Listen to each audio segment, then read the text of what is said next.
और अंतर्राष्ट्रीय लोकतंत्र दिवस आज है और इस मौके पर किसान संसद का आयोजन हो रहा है।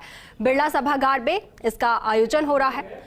तीनों कृषि कानूनों पर यहां पर चर्चा होगी। पहले सत्र में बिलों पर चर्चा होगी, तो वहीं दूसरे सत्र की अगर बात की जाए तो यहां पर महंगाई पर मंथन होगा।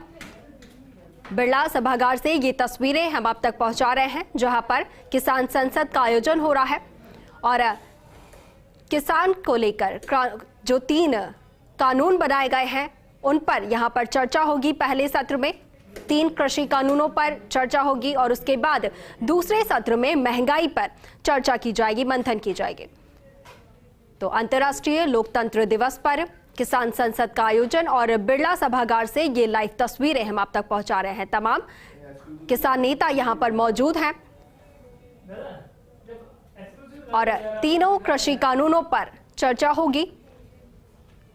क्या कुछ निकलकर सामने आएगा वो भी देखने वाली बात होगी, क्योंकि लंबे समय से जो तीनों कृषि कानून हैं उन पर विरोध प्रदर्शन लगातार किसानों की तरफ से जारी है।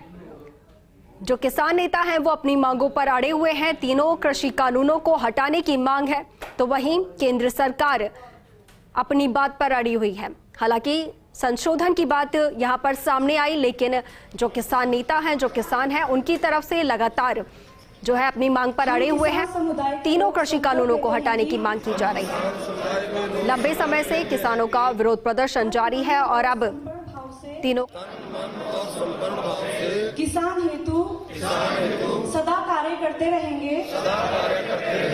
अन्नदाता का अन्य संबंधित समुदाय। तो बिरला सभागार से ये तस्वीरें आपको दिखा रहे थे। तमाम जो किसान नेता है वो यहां पर पहुंचे हुए हैं और शपथ यहां पर ली जा रही थी। इसके साथ ही तीनों कृषि कानूनों पर चर्चा होगी और बेहद अहम ये चर्चा होगी, क्योंकि लंबे वक्त से किसानों की जो मांग है वो यहां पर पेंडिंग है। लंबे समय से बॉर्डर्स पर किसान धरना प्रदर्शन पर बैठे हुए हैं और तमाम जो किसान नेता हैं वो अपनी मांग यहां पर रखे हुए हैं। कई दौर केंद्र सरकार के साथ कई दौर की वार्ता हो चुकी है, लेकिन हर बार जो रिजल्ट रहा वो शून्य रहा और ऐसे में जो गतिरोध है वो लगातार बना हुआ है। कई बार रैलियां निकाली गई हैं, कई बार उग्र आंदोलन किया गया। ट्रैक्टर रैली की अगर बात की जाए तो वहीं हर बॉर्डर पर, राज्य के हर बॉर्डर पर जो किसान हैं वो धरना देकर बैठे हुए हैं और लंबे समय से एक लंबा वक्त हो चला है जब जो किसान है अपनी मांगों पर अड़े हुए हैं और मांग एक ही है कि तीनों कृषि कानूनों को रद्द किया जाए। सदन को अवगत कराना चाहूंगा, किसान और व्यापारी के बीच विवाद होने पर एसडीओ निपटारा करेगा। एसडीओ को न्यायिक व्यवस्था में अर्ध न्याय की श्रेणी है, जबकि एसडीओ न्यायिक व्यवस्था का हिस्सा कतई नहीं है।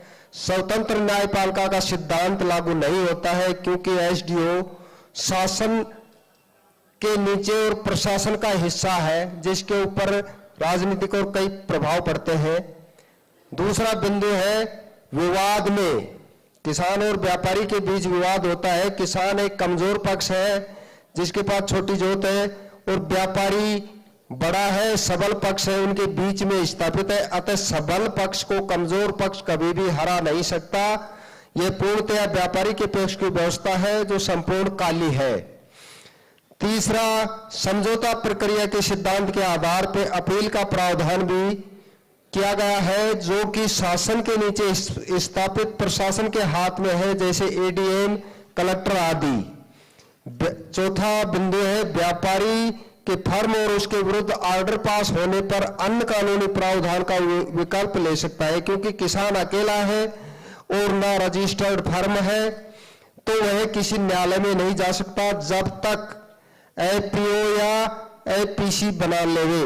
पांचवा, ये धारा जबरदस्ती किसानों की मंडी तोड़ने की एपीओ या एपीसी से जुड़ने को बाध्य करती है। इस कानून की यह संपूर्ण धारा पूर्णतया काली है। Thank you. जय किसान।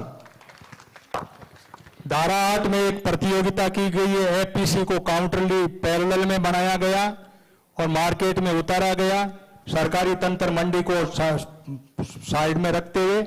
इसी के तहत ये व्यवस्था लागू की गई और उसके अंदर हस्तक्षेप के तौर पे शासन के अधीन जो प्रशासनिक अधिकारी है, न्यायिक व्यवस्था से परे ये व्यवस्था की गई। इसलिए इस धारा को हमारे संसद के माननीय सांसद पूर्णतया काला मानते हैं। कैलाश सिंह मीणा, नीम का थाना। माननीय अध्यक्ष जी, मैं आपके माध्यम से एपीएमसी एक्ट मंडी तोड़ो अधिनियम की धारा 10, जिसमें अपील सुनने का अधिकार भी भारत सरकार द्वारा नामित जॉइंट सेक्रेटरी को दिया गया है, जो न्यायपालिका के स्वतंत्र होने के सिद्धांत के विरुद्ध है। 60 दिन के इंतजार के बाद किसान को दिया गया अपील का अधिकार उसको आत्महत्या के लिए प्रेरित करेगा। अगली फसल की व्यवस्था का इंतजार किसान 60 दिन करे और फिर फैसले हेतु कई महीनों किसान इंतजार करे,